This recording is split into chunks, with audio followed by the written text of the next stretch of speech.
casa. Nós temos uma reflexão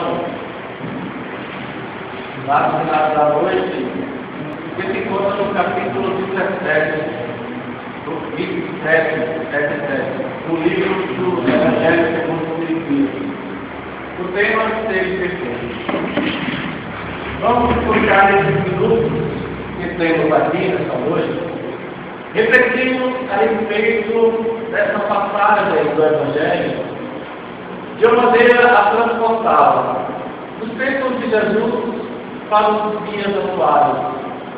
Verificarmos nessa reflexão, certamente será simplória, de que forma esta mensagem nos alcança nos dias de hoje e de que maneira nós podemos, no nosso dia a dia, buscarmos executá-la, bem como compreendê-la, diante das tribulações, diante das vivências que executamos nos tempos atuais. Para compreendê-la, inicialmente precisamos retornar ao tempo de Jesus. Quando disse ele que deveríamos ser perfeitos como o nosso Pai Celestial o é. Mais ou menos com essas palavras. O que nos dá ao entendimento inicial, sem fazer uma reflexão mais profunda, de que nós temos que ser perfeitos, afinal, foi uma determinação do Cristo, uma ordem, entre aspas, direta, para que a humanidade individualmente fosse perfeita, como perfeito o Pai é. Para que isso ocorra, é necessário, que faria necessário, que cada ser humano, ao se igualar ao Criador, se tornasse o mesmo. O que é inadmissível. O que pelas leis cósmicas espirituais é impossível, porque perfeito somente Deus, o Pai. No entanto, se deixarmos essa análise fora ou fugindo do pé da letra, verificaremos que Jesus não foi compreendido tanto naquele tempo, como ainda não é nos dias de hoje. Para tanto, neste aspecto, nesta mensagem, o Evangelho segundo o Espiritismo, no seu capítulo 17, na codificação de Kardec, auxiliado pela participação direta dos Espíritos, vieram demonstrar ou buscar o esclarecimento dessa passagem específica do Evangelho, no sentido de que nós devemos nos desapegar da frieza da letra para o entendimento da mensagem, daquela forma que Jesus certamente orientava a humanidade para com o esforço próprio, na perseverança das atitudes, na busca do equilíbrio do pensamento e ações, chegarmos o mais próximo possível da imagem, da figura amorosa do Pai, sem necessariamente ser. Pois meu filho era, nem ele que estava aqui, já numa condição de evolução mais avançada do que qualquer um dos espíritos que encarnados tivessem nesse planeta, também não era. Vinha passando por etapas de sua própria existência até chegar ao nível de evolução que aqui chegou há 2000 anos atrás, esse já na condição de espírito evoluído e galgado à perfeição, baseado nos moldes existentes no planeta Terra e no cosmos próximo. Mas vamos tentar entender então o porquê uma reflexão dessa ordenação de Jesus, desde o perfeito. Verificaremos, durante os próximos minutos, que esta orientação se estende a toda a humanidade, independente da sua concepção filosófica, da sua questão religiosa, da sua vivência espiritualista ou materialista, independente de qualquer coisa. Observa-se que nessa máxima, nessa frase trazida por Cristo, se caracteriza aí uma comissão para o Espírito, já conhecedor pelo próprio Jesus, da sua eternidade e aprendizado, para que nós possamos, passo a passo, atingirmos o grau de perfeição máxima existente neste planeta, nesta escola, que repetimos para relembrar a vocês todos. Não é o começo e nem o fim do processo de evolução. Há muitas moradas, há muitos caminhos, há muitas alternativas existentes no diversos do processo de reencarnação. Imaginem vocês que vivenciamos no planeta ainda considerados de provas e expiações. Naturalmente, baseado nesse raciocínio, nós vamos chegar à conclusão que, se a casa que nos abriga ainda é imperfeita, naturalmente, seus residentes também não poderiam ser, porque seria um contrassenso, seria um contraponto dentro da logística do campo da espiritualidade e da universalidade. Se a casa é perfeita, os habitantes também são, os moradores, os residentes também são. No momento que a casa passa por um processo de nível maior, sustentada pelo crescimento espiritual do indivíduo e da coletividade, o processo se dá sequência. Então, se tomamos todo esse raciocínio, levando em conta essa manifestação de raciocínio, nós vamos perceber algo muito simples e que, de certa forma, no dia a dia não nos paramos a pensar nesse princípio. Vivemos no planeta, que segundo os censos mais recentes, estima-se que existam mais de 7 bilhões de almas encarnadas, de espíritos transitando nas mais variadas faixas de vibrações, dos mais variados campos deste planeta. 7 bilhões de espíritos encarnados. Sendo que, nessa totalidade, nós poderíamos, num raciocínio simples, observar que, já que o processo não é igual para todos, de evolução, já que todos os espíritos não estão no mesmo nível evolutivo, no mesmo grau de conhecimento, e nem têm as mesmas experiências do ponto de vista do equilíbrio, é fácil nós chegarmos à conclusão que vivemos num mundo onde existem espíritos com muitas encarnações e outros com poucas encarnações dentro dessa escola. Portanto, vivenciamos no dia a dia socialmente, nos relacionando com esses espíritos encarnados, alguns mais amadurecidos, outros menos envolvidos nas experiências carnais, nas experiências diferentes. Vivemos lado a lado com espíritos que já possuem, digamos como exemplo simbólico, 70 encarnações no planeta Terra. Do outro lado, vamos encontrar outros que estão apenas 5 encarnações na Terra. Ou seja, uns com mais experiência, outros com menos experiência. Portanto, é mais do que normal observarmos esse desequilíbrio de pensamento e de ações que muitas vezes gravitam em torno da humanidade naquele planeta Terra. As imperfeições são compreensíveis, as injustiças também, as dificuldades, as mazelas, os processos de conflitos que encontramos dentro deste planeta, que é a casa que nos abriga e que nos educa de uma maneira ou de outra, é mais do que natural, diante das dificuldades de relações, de compreensões, de vivências, de entendimentos. É como se observássemos, simbolicamente, desde uma família numerosa, onde tivessem desde os graus mais variados, bisavós, às vezes até tataravós, ou bisavós mais encarnados, e ao mesmo tempo se encontram bisnetos. É como se vivêssemos na mesma casa diversas gerações de indivíduos. Por aí nós temos uma visão um pouco aproximada do que acontece na Terra. Por isso que se fica até um pouco complexo, ou difícil de entender como atender o chamamento de Cristo neste planeta. Seja perfeito, como o Pai o é. Parece uma tarefa fácil de ser vista, mas extremamente complexa de ser exercida. Porque é mesmo aqueles que têm, no exemplo que damos anteriormente, 70 encarnações aqui na Terra, se viverem aqui ainda, se encarnados estão, é porque ainda são imperfeitos. Portanto, muito longe do atendimento, do chamamento, da ordem, como alguns preferem, do Cristo para a humanidade.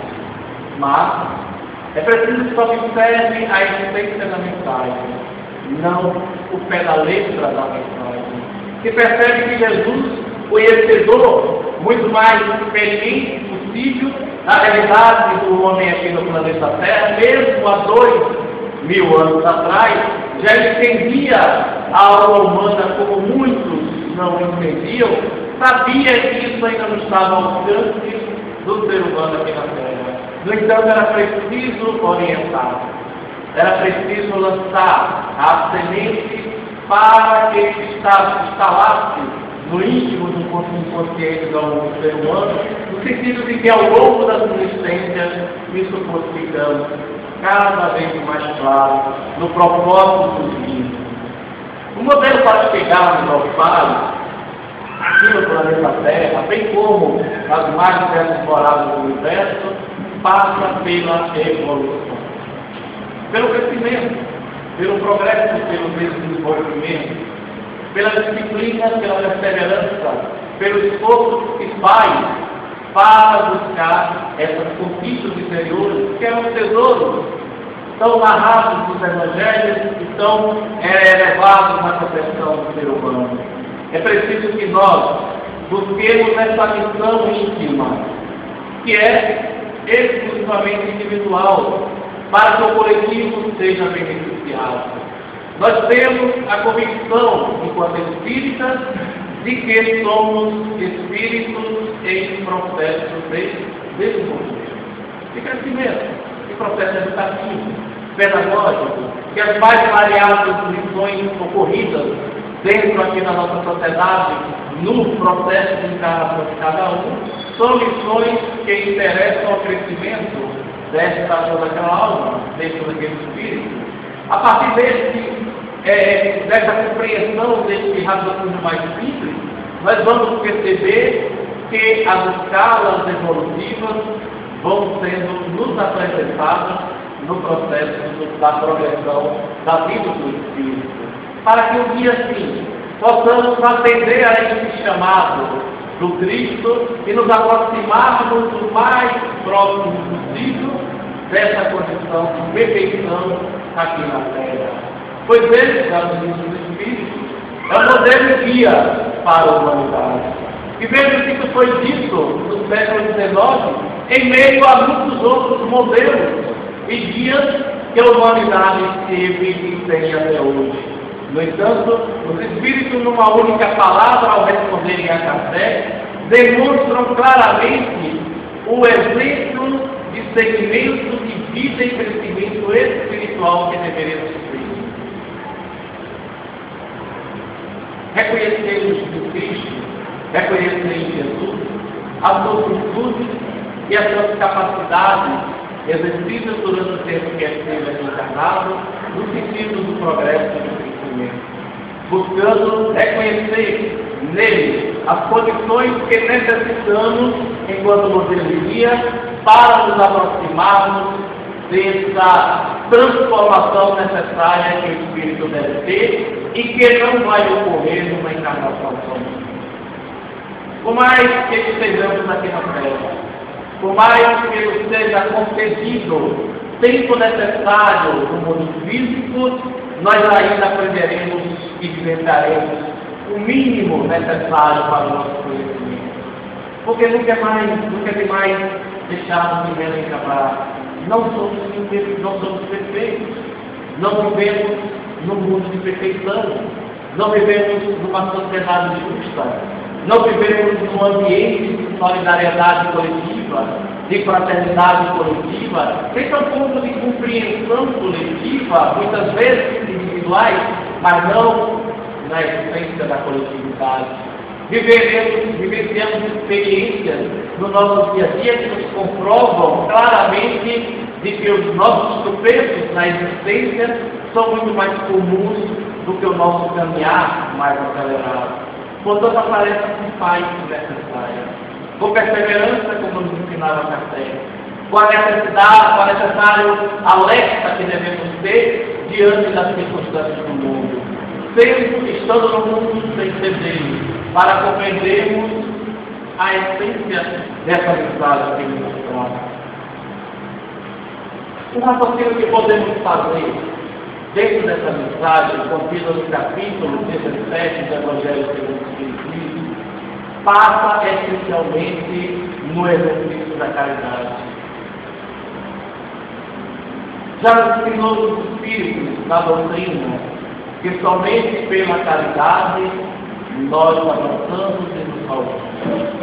Pela caridade, no exercício de ser caridoso, de compreender o exercício do outro, do entender que forças energéticas positivas dessa natureza nos trazem consequências positivas e benéficas do Espírito.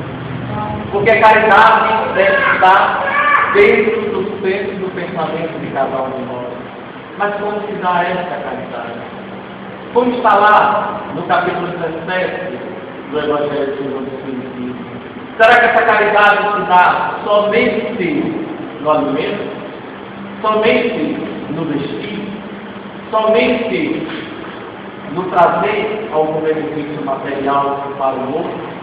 Evidentemente que não. Ela passa por diversos níveis de compreensão e atuação e ação, desde gestos mais simples, desde ações mais efetivas, por menores que elas sejam, trazem consequências positivas para a humanidade.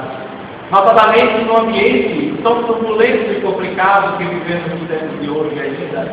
Não que no passado recente e remoto esse ambiente fosse mais tranquilo, não era. Muitas vezes até muito mais complicado, muito mais doloroso. Nós galgamos algumas conquistas enquanto sociedade humana ao longo dos séculos de maneira que vieram a nos beneficiar. Há pouco tempo atrás, algumas décadas somente, não tínhamos direitos conquistados na sociedade que temos nos dias de hoje, como a aposentadoria, como o direito social do voto, das mudanças sociais e políticas dentro do exercício da cidadania, entre outras conquistas que foram sendo construídas ao longo do tempo, com muito esforço, com muito sofrimento, com muita coragem, para que essa situação se estabelecesse ainda nos tempos de hoje. Mesmo assim, não vivemos numa sociedade que podemos classificá-la como uma sociedade solidária, como uma sociedade justa, como uma sociedade que se esforça para o atendimento da mensagem do Cristo seja perfeito, como meu Pai o é. Ou o exercício das ações em torno da tolerância, do bem, do amor, é muito pouco executado, exercido dentro da sociedade. Muitas vezes nós, no ambiente de uma casa espírita, ou no tempo religioso, que seja outro qualquer, observamos que as pessoas tendem a se manter num ambiente quase de uma energia boa e positiva. Mas ao adentrar a rotina diária que a sociedade nos impõe muitas vezes, dentro do mundo do trabalho, do mundo das necessidades domésticas, das necessidades pessoais e coletivas do ambiente que você vive, muitas dessas coisas, dessas energias positivas vão se diluindo, vão se perdendo no dia a dia, até muitas vezes chegarmos ao despertar e entender no final do dia que nós deixamos de fazer melhor. Porque ainda somos difíceis. Porque não somos santos. Não existe nenhum ser humano que aqui tenha encarnado o que esteja encarnado, que dentro do critério de evolução espiritual possa ser considerado acima de Jesus em classificação do espiritual. Todos nós que estamos encarnados, desencarnados, somos, dentro da existência da vida, credores e devedores uns dos outros. Talvez em algumas oportunidades vivenciamos experiências próximas, talvez não, mas o processo coletivo da humanidade nos aproxima enquanto filhos do mesmo Pai. Enquanto a origem é a mesma, o destino também é o mesmo, a pátria maior da espiritualidade. Se simples e ignorantes como criados, no passado que já se perde, na longínqua história da humanidade e do espírito humano aqui na Terra e no sistema solar, nós construímos passo a passo os caminhos que nos fizeram chegar ao centro da glória. Seja pela dor, seja pela alegria, seja pela beleza do encantar e de buscar ou desenvolver na escala progressiva do espírito, nós todos caminhamos. Lentamente alguns, mais rapidamente outros, mas todos, sem exceção, marcham na direção do progresso, na direção do entendimento dessas máquinas críticas, do entendimento da mensagem da busca pela perfeição, que se dará um dia, como foi dito aqui no início, no momento oportuno, no momento que estivermos em condições para entender aquilo que a religiosidade representa. Mas esse processo ainda é muito lento e está muito distante de cada um de nós. É preciso que nós participemos mais ativamente, não somente das nossas ações essenciais, mas sobretudo da sociedade. Porque é incabível pensar um mundo de reforma, um mundo de regeneração, um mundo de passividade, de amor, de tolerância, e um monte de virtudes que interessam a cada um de nós, se cada um não agir. Como conquistar o mundo se cada um não fizer a sua parte? É preciso ação, muito mais do que oração, já nos ensina o Espírito. É preciso que nós sejamos alertados sempre que orar é importante. Levar o pensamento ao alto, solicitando a proteção espiritual para nós, para aqueles que nos rodeiam, para os que necessitam, é imprescindível para o desenvolvimento da alma, para a sustentação moral do indivíduo, mas para as transformações que se necessitam, para as mudanças que são desejadas, que são ansiadas por cada um de nós. Precisamos agir. Precisamos atuar. Precisamos deixar de ser omissos diante da realidade social, diante das necessidades que a vida nos chama para a atuação. Como ter paz, que não somos capazes. Como requerer amor do outro, se o amor ainda não vive dentro de nós. Como entender as dificuldades do outro, que ainda não entendemos nem a nossa própria. É preciso lançarmos um olhar mais profundo a cada um de nós antes de olhar para ele. As mensagens do Cristo muitas vezes se direcionam para o entendimento individual de cada um.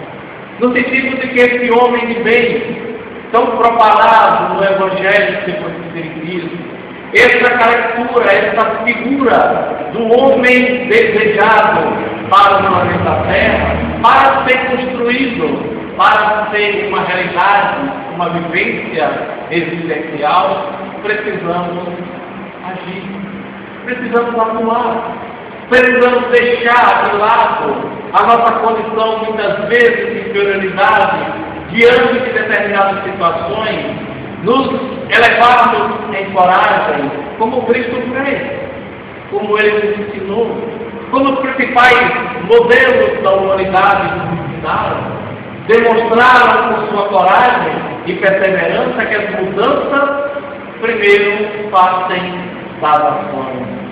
Francisco de Assis seria Francisco de Assis se não agisse como agiu? Jesus estaria marcado nos livros de história do mundo até hoje, se ficasse na condição de um simples carpinteiro em Nazaré, levando apenas aquela vidinha calma, tranquila e direcionada dos judeus, seria o que ele é.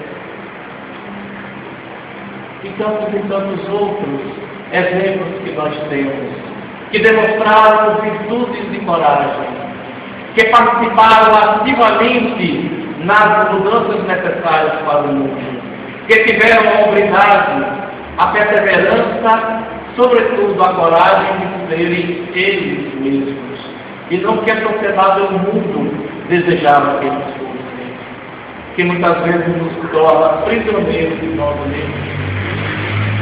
Tem muitos daqueles que lutaram para que a liberdade existisse, para que a escravidão se extinguisse, ficassem acomodados diante dos seus pensamentos, apenas restrito aos seus templos religiosos, orando ao Pai que a escravidão desaparecesse do mundo. Ela desapareceria? Que os homens fossem livres, porque livres foram criados, a liberdade viria? Que a qualidade de vida, a paz, se estabelecesse no mundo, em alguns lugares do mundo? Essa paz aconteceria sem ação, sem atuação firme desses espíritos no dia a dia, muitos deles no anonimato, que não se sabem nem se registram nos livros da história. Nada disso aconteceria, porque era preciso agir para também orar, para também pensar. Se Kardec não fosse corajoso o suficiente para romper os paradigmas de sua época, para aceitar livremente a missão e a tarefa dada a ele em pleno século XIX, com todo o poderio das tradições religiosas, com toda a sua história para ser colocada em jogo. Teríamos a doutrina espírita hoje? Teríamos um outro, mas atrasaríamos o processo de crescimento e de evolução. Lembremos que Kardec, só após 50 anos de vida aqui na Terra, é que começa a estudar o mundo, a espiritualidade, os fenômenos para a posterior codificação. Mas foi preciso atuação. Então a caridade que Jesus nos recomenda fazer passa também pela ação, mas ação no sentido da sobrevivência e evolução do Espírito. Buscar não somente orar, pedir a proteção divina para nós ou para quem necessita, mas também agir no sentido de que aquele bem-estar ou aquelas oportunidades positivas possam ser uma realidade no planeta. Porque somente dessa forma, com a ação efetiva, o bem se estabelece. Porque já disse os espíritos numa certa oportunidade, questionado por Kardec até que ponto eles, seres envolvidos pelas trevas, pelas sombras, pelos pensamentos infelizes, manipulavam ou influenciavam a humanidade. E de ordem que eles são, responderam os espíritos, influenciam diretamente dentro do processo de desenvolvimento humano. E que pelos santos chamados bons, o mal predomina. Vejo que os espíritos foram ainda bastante delicados e educados ao tratar do tema, mostrando que pela omissão, literalmente está escrito assim, pela omissão dos bons, os maus predominam. 7 bilhões de seres encarnados no planeta Terra atualmente. Quantos governam esses 7 bilhões? Quantos determinam as ações que devem ser feitas por esses 7 bilhões? Quantos manipulam uma sociedade aqui e acolá? É uma minoria, ditando normas e regras para uma humanidade passiva e que não age muitas vezes.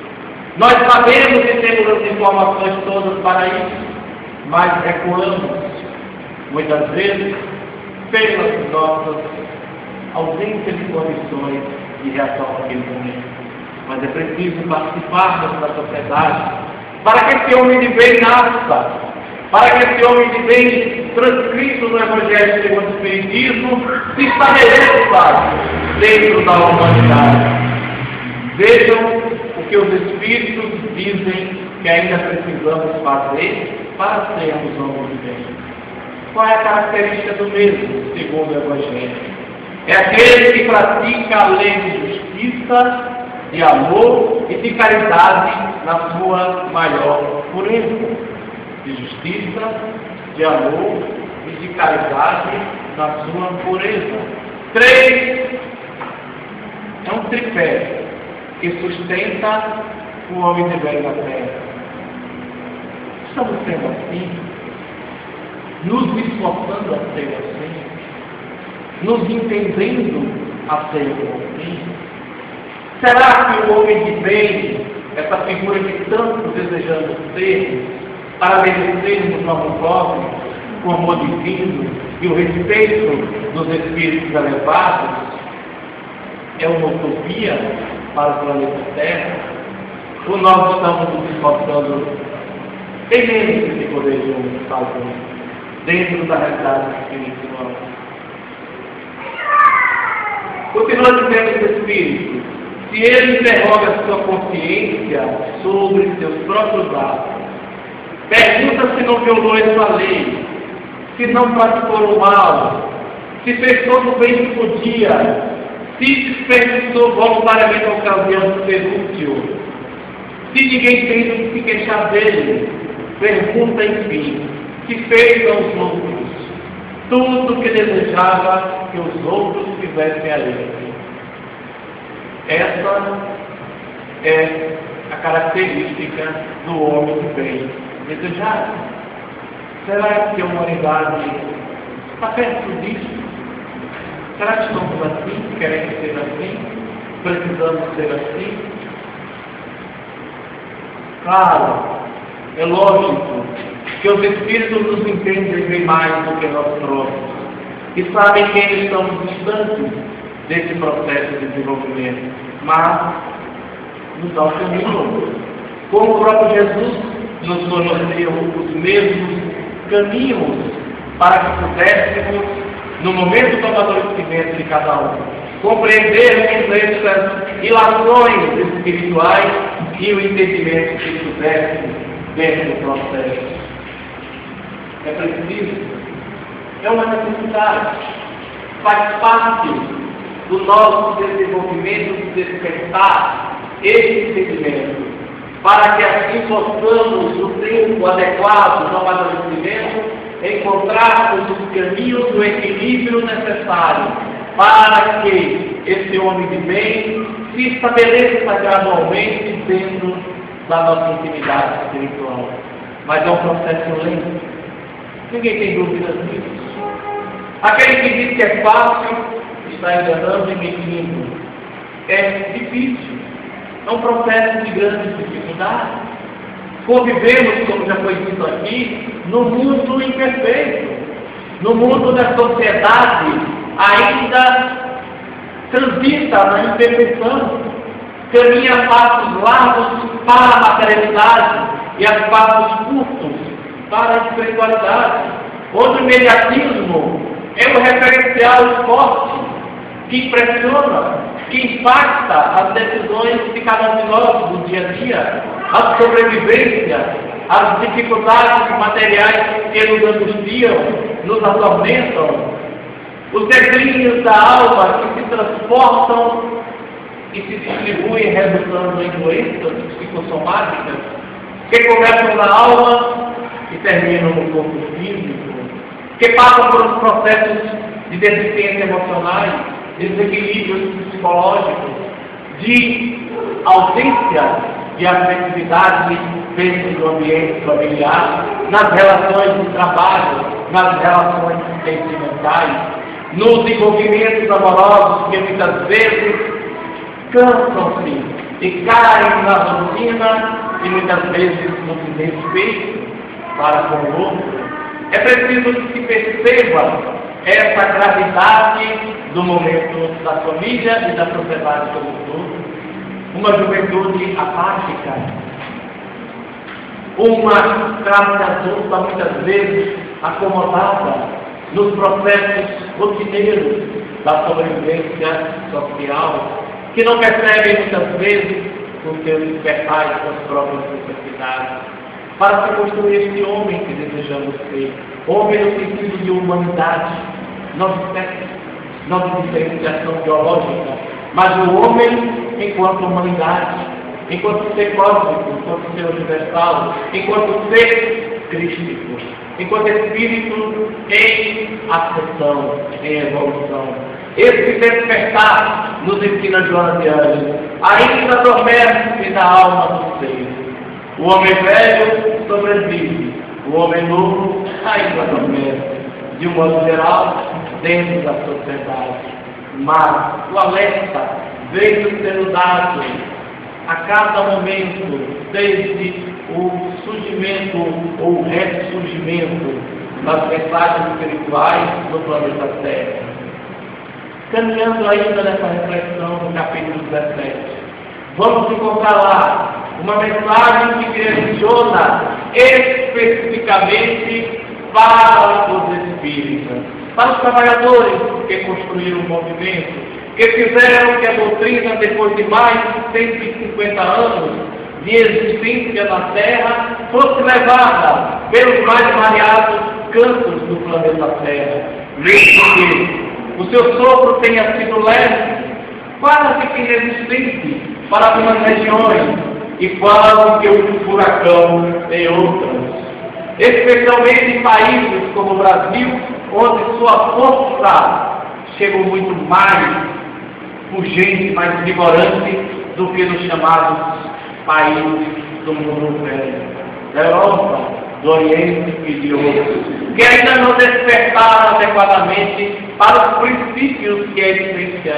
da doutrina espírita. Eles estão transitando do materialismo que persistia e persiste ainda até o século XXI, mas gradualmente transitando para o espiritualismo. É muito fácil se verificar nesses países europeus a predominância do espiritualismo. O espiritismo ainda é um pouco tímido, ainda um pouco estranho, mais ou menos, mas gradualmente alcançando o seu espaço ali. E lá, no livro A Gênesis, na introdução 56, vamos encontrar a seguinte lição dos Espíritos.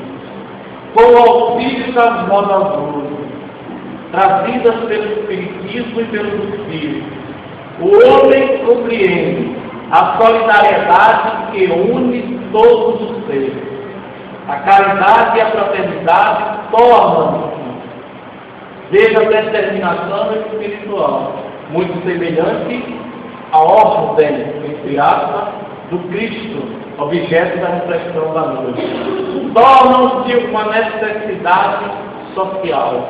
Ele faz por convicção o que não fazia senão por dever, e o faz por ele. Vejam a diferença que os Espíritos nos querem fazer compreender. A diferença entre o crer e o estar convicto de algo. Crer é uma capacidade íntima de cada um. Estar convicto de que algo é uma realidade é uma condição de compreensão mais elevada do indivíduo, do entendimento da alma, de uma percepção mais fortalecida dentro de si. Eu não creio na reencarnação, nem tampouco na desencarnação. Crer em vida após a morte, besteira, eu não creio nisso. Na comunicabilidade dos espíritos com o mundo físico, não creio nisso enquanto espírito. Eu tenho convicção de que é real. É diferente quando você está seguro intimamente disso. Você apenas não tem uma fé de que algo acontece ou existe. Eu tenho convicção de que a reencarnação é um instrumento justo, real e necessário para o ser humano, aqui na Terra como em muitos outros planetas. Eu não creio, eu tenho convicção disso. Eu entendo-me na minha intimidade dessa forma, compreendo-me pelo fenômeno da reencarnação muito mais facilmente que eu, o processo não existir. Entendo mais claramente o porquê das mazelas, das dificuldades, da lentidão, dos processos que existem nas nossas vidas e na coletividade como estou. Porque estou consciente da realidade das ferramentas divinas, do instrumento utilizado pela espiritualidade. Portanto, mais seguro, mais consciente, mais compromissado com a vida. Porque se eu apenas crer, sei que isso poderá acontecer. E muitas vezes, em cima da crença, me acomodo e não procuro entender os meandros, os fios que ligam o processo da reencarnação com a vida. E aí vou deixando para depois. Para sempre um pouquinho mais, para frente. Mas depois, amanhã, depois de amanhã, eu faço isso, eu faço aquilo. Porque ainda não tenho a convicção da vida enquanto espírito em progressão. Não me entendo assim ainda. Por isso, apenas creio. Porque se convicto fosse, saberia da minha responsabilidade e do meu compromisso diante da vida e do planeta que me abriga. E não estou aqui por acaso. Estou pela necessidade que me é premente, que me faz ser necessário para mim próprio e para o outro processo da escala evolutiva. Portanto, é diferente, porque eu vou fazer melhor, ou dentro disso, o melhor possível, dentro dos meus limites, das minhas imperfeições, para que esse processo dele se dê continuidade, que é diferente do que apenas crê. Se acomoda e espera que o momento aconteça. Quantas pessoas já nos falaram coisas do tipo: a reencarnação é um fato, realmente existe. E se ela existe, se eu vou voltar aqui na Terra, por que ter pressa? Deixa para fazer depois. Vou curtir a vida.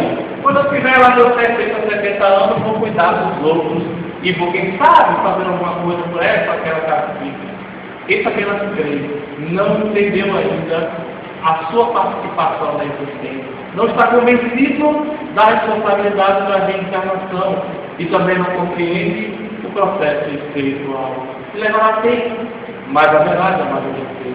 Haverá de entender como todos os espíritos. Olha, pois, se aprovam os espíritos desencarnados, muitas vezes não estão convencidos nem da sua própria desencarnação, nem da sua realidade espiritual. Continuam no mundo espiritual defendendo os seus princípios, defendendo as suas ideias, se agrupando com capas, com grupos filosóficos, com grupos religiosos, vivenciando experiências que fazem parte da sua vibração potencial, dos seus interesses próprios, suspirando, rogando, pedindo e buscando as suas carências espirituais no mundo espiritual, que já é uma realidade além do processo físico, que dirá aqueles que ainda estão encarnados, envolvidos muitas vezes por informações equivocadas, religiosas e espiritualidade. É natural. Não podemos encontrar nada diferente no mundo ainda imperfeito. Aquele a quem é possível, continuam os espíritos, e com razão, qualificar de verdadeiro e sincero espírita, está no grau superior de adiantamento moral. Seu espírito, que domina a matéria de maneira mais completa, dá a ele uma percepção mais clara do futuro. Reconhece-se, aí vem aquela famosa frase: o verdadeiro espírita, por sua formação moral e pelos esforços que faz para dominar suas más inclinações. Quem de nós está apto a julgar ou entender isso no outro? Quem pode dizer que está avançado moralmente, que já domina as suas más inclinações, senão ele próprio? Eu me lembro daquelas famosas cenas psicológicas, quando o juiz tem que interpretar se o outro tem ou não intenção de fazer algo. Agora, como é que ele faz? o outro teve ou não invenção? Só o outro que teve ou não invenção sabe. Ele vai buscar, dentro das regras que ele tem, se aproximar o mais possível da sua própria conclusão. Mas como eu sei se o outro teve ou não a intenção de fazer algo? Eu não sei. Eu posso mensurar, eu posso de alguma maneira buscar uma forma de medição, mas eu não posso ter certeza absoluta se o outro teve ou não a intenção de fazer isso ou aquilo. Supõe que teve. E baseado na suposição, o que é que nós fazemos enquanto seres humanos imperfeitos? Julgamos. Uma frase maldita. Não é maldita, é maldita. Separe sempre com o outro. Maldita, no momento oportuno, pode se transformar uma amizade numa inimizade. Porque o outro interpretou que a intenção daquele que disse era outra que não a intenção que ele se propôs. Veja como é complicado, como é difícil nós reconhecermos isso na humanidade. E devemos estar atentos o mais possível, fazer essa redundância, para enxergarmos de uma forma mais clara as situações que nos envolvem nos laços sociais, nas relações sociais. Quantas amizades já foram destruídas? Porque o outro entendeu algo que não foi proposto. Quantos países já não entraram em conflito bélico por interpretações equivocadas sobre determinadas situações? Quantas pessoas não deixaram de falar umas com as outras porque entenderam equivocadamente a intenção do outro?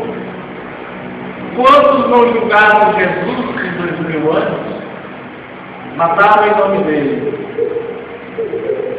humilharam em nome dele, criticaram em nome dele, construíram verdade em nome dele, construíram igrejas em nome dele, sem que ele nunca tivesse construído nada. Escreveram por ele, colocaram frases que não podemos provar se ele disse ou não.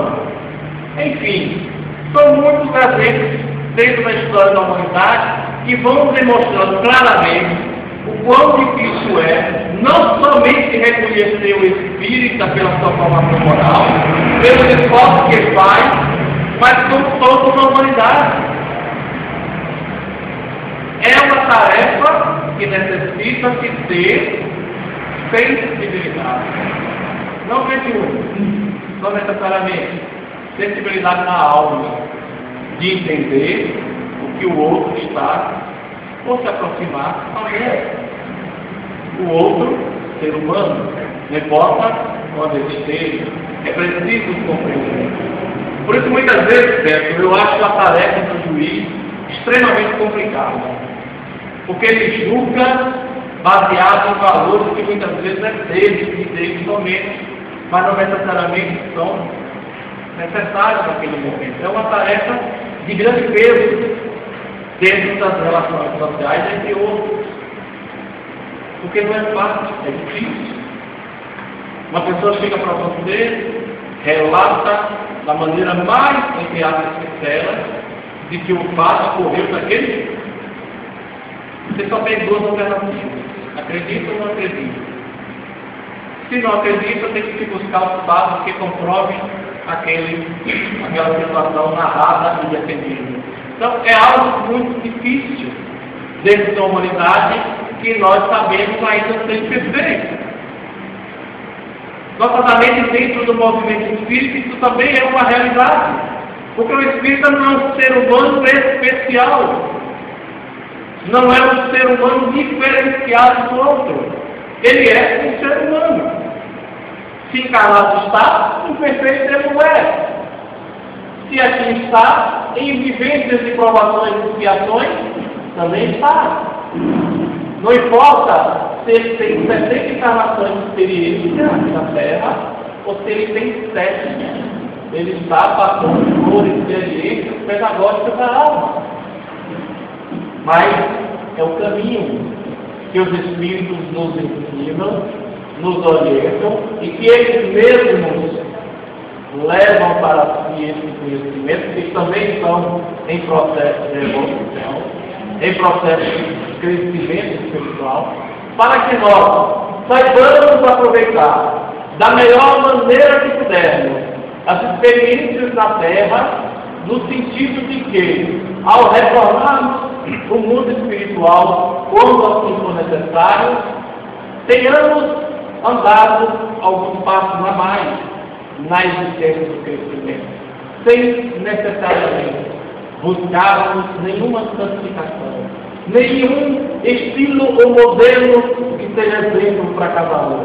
Aqueles que levam, muitas vezes ao pé da letra, o comportamento de um outro como modelo.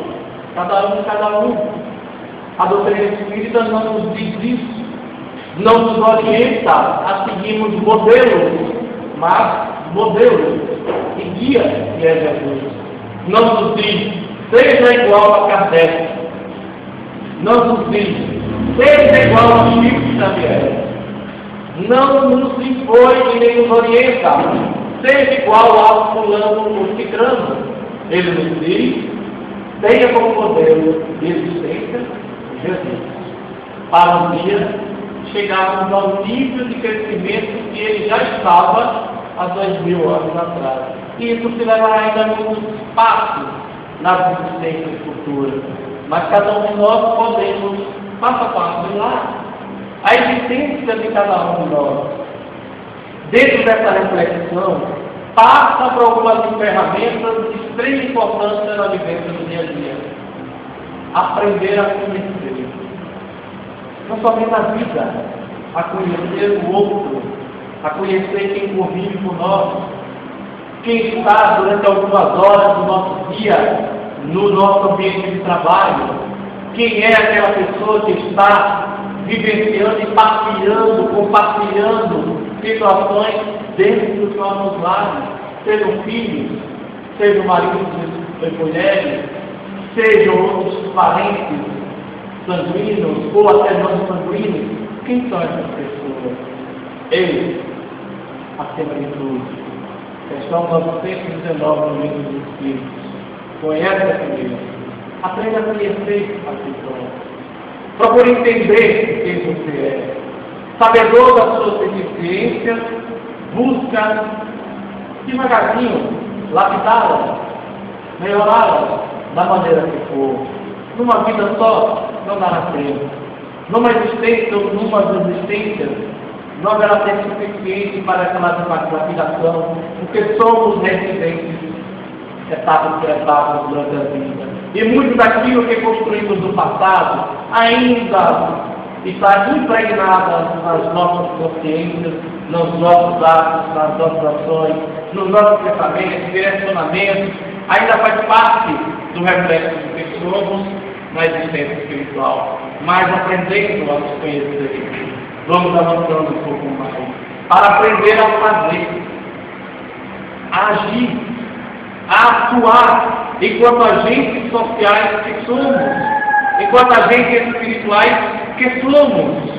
Muitas pessoas passam anos no movimento espírita, participam de atividades, mas sair do centro não fala de Jesus, não anda com Jesus, não fala bem dos espíritos, não entende os espíritos, alguns até têm medo dos espíritos.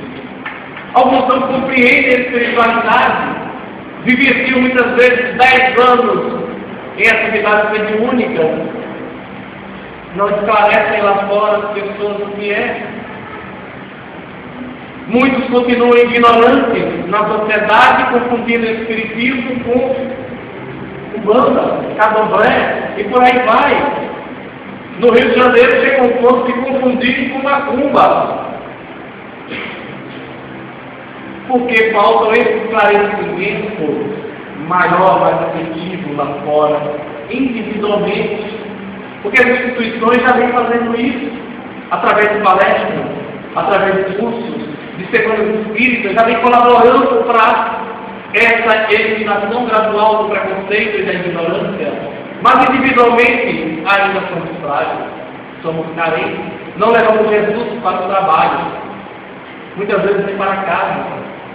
Abraçamos os bons espíritos, a espiritualidade e os conceitos que dá a doutrina espírita dentro da casa, mas não levamos para a vida como grupo. Alguns têm essa vergonha de falar, eu sou espírita, lá fora. Não. Você frequenta a casa espírita? Eu vou lá, de vez em quando. Mas eu já vi você lá. Realmente. Me fala um pouco aí. Não, eu não tenho tempo agora não. Fogem do compromisso oferecido, da oportunidade ventilada para a alma. E aí fica cada vez mais longe daquela necessidade relatada no capítulo 17 do Evangelho segundo o Espiritismo, do bom espírita, ou daquele modelo que devemos no esforço ir conquistando gradualmente. Porque esse modelo de homem que vem, ele não é para ser conquistado numa oportunidade única, num momento ímpar. Não há nenhum espírito, com exceção de Jesus, que tenha encarnado na Terra, que integralmente possa ser enquadrado na condição de anjo divino, porque foram homens que também cometeram injustiça, portanto não foram justos. Deixaram de fazer a caridade muitas vezes, durante as suas existências. Não me refiro somente à caridade material, mas à caridade afetiva, a caridade moral, a qualidade moral, amorosa, o abraço, o afeto para aquele que necessita do abraço, o silêncio compreensível no momento que o outro passa por uma dificuldade mais difícil, a visita no momento que alguém está passando por um processo difícil. Não é à toa que as pessoas brincam, mas costumam dizer que se reconhecem os verdadeiros amigos quando os mesmos são próximos das dificuldades. Porque a grande maioria desaparece. Eu vou, me espere, nunca aparece. Não faz um telefonema. Não dá 30 segundos do seu tempo precioso para perguntar como você está hoje. Não. Porque se entende-se, num mundo de dificuldade, de dureza social, que todos têm que ser duros. Aí vem aquela coisa já do mesmo doméstico. Homem não chora. Deixa a mulher fazer isso. Homem não pode fazer isso. Mulher tem que fazer aquilo. As próprias mães ensinam seus filhos a serem assim, porque é cultural, ainda está enraizado e não se muda muito o processo. Como se ter paz, sem a noção de pacífico. Basta que nos pisem o pé, reagimos. Portanto, a paz ainda é, de uma forma coletiva, uma utopia. Porque o homem ainda não se sente pacífico. Aprender a conviver. Essa ferramenta tem que ser necessária. Dentro do possível do que somos, do que podemos ser. A aprender a conviver. Não somente com o outro, conosco também. Nos nossos deficiências e limites. Existem pessoas que lotam os consultórios psicológicos porque não conseguem conviver com si próprios. Não se aceitam, mas também não mudam. Detestam determinadas coisas da sua personalidade, adoecem muitas vezes, mas não mudam. Não se esforçam, não se transformam, não do dia para o outro, mas gradativamente. Preferem entrar em conflito com si próprio. É uma guerra particular, é uma guerra íntima, e assim levam a vida. Aprender a ser o que é. Ora, como eu poderei ser sozinho? Como eu poderei ser o outro? Eu sou eu mesmo, com as minhas carências, as minhas dificuldades, as minhas necessidades, que muitas delas estão dentro de mim e somente eu sei, em parceria com os espíritos que estão próximos a mim por algum motivo. Como ser o outro, sem ser eu mesmo?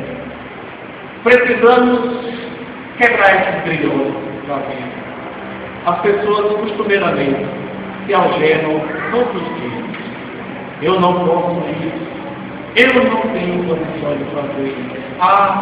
eu não estou ainda em condições de fazer isso, meu irmão. Eu ainda sou um coitado. É assim que algumas pessoas se dizem, coitado. Ninguém cresceu e ninguém foi criado para ser coitado nesse mundo.